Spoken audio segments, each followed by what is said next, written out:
ونصلي على رسوله الكريم اما بعد. میرے پیارے بھائیوں اور بہنوں، آج کے اس سالانہ انجمن میں جس عنوان پر اپنی تقریر پیش کرنے جا رہی ہوں وہ ہے حقوق والدین. اسلامی بھائیوں اور بہنوں، کیا آپ بتلا سکتے ہیں کہ اللہ کے بعد دنیا کی وہ کون سی ہستی ہے جس کے احسانات ہم پر سب سے زیادہ ہے؟ جی ہاں، وہ ہمارے والدین ہیں، جن کے ہمارے اوپر اس قدر احسانات ہے کہ ہم کبھی بھی ان کے احسانات کا بدلہ نہیں چکا سکتے.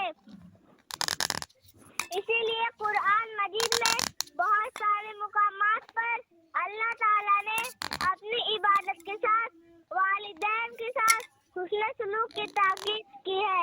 15 پارے میں سورہ بنی اسرائیل میں اللہ تعالیٰ فرماتا ہے وَقَضَىٰ رَبُّكَ أَلَّا تَعْبُدُوا إِلَّا إِيَّاهُ وَبِالْوَالِدَيْنِ إِحْسَانًا.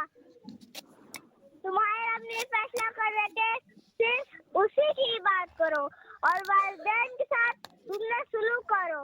پھر اللہ تعالیٰ نے والدین کی حقوق کی وضاحت کرتے ہوئے فرمایا اگر والدین میں سے کوئی ایک یا دونوں بڑھاپے کو پہنچ جائے تو ان سے اب تک نہ کہو، ان سے نرمی کے ساتھ بات کرو، ان کے لیے سب کو رحمت کے بالوں پھیلا دو اور یہ دعا کرتے رہو کہ اے میرے رب، جیسے ان دونوں نے مجھے بچپن میں پالا تو ابھی ان پر رحم فرما. میرے بھائیوں بہنوں، والدین کا مقام و مرتبہ ہماری شریعت اسلام میں بہت زبردست لیا گیا ہے.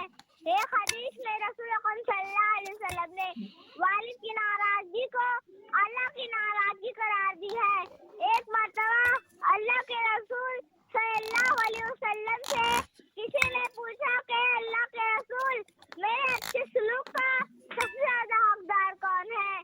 آپ صلی اللہ علیہ وسلم نے فرمایا تمہاری ماں. اس نے پوچھا پھر کون؟ آپ نے فرمایا تمہاری ماں. اس نے پھر سوال کیا کہ پھر کون؟ آپ نے فرمایا تمہاری ماں. چوتھی مرتبہ جب اس نے پوچھا کہ پھر کون؟ آپ نے فرمایا تمہارے والد.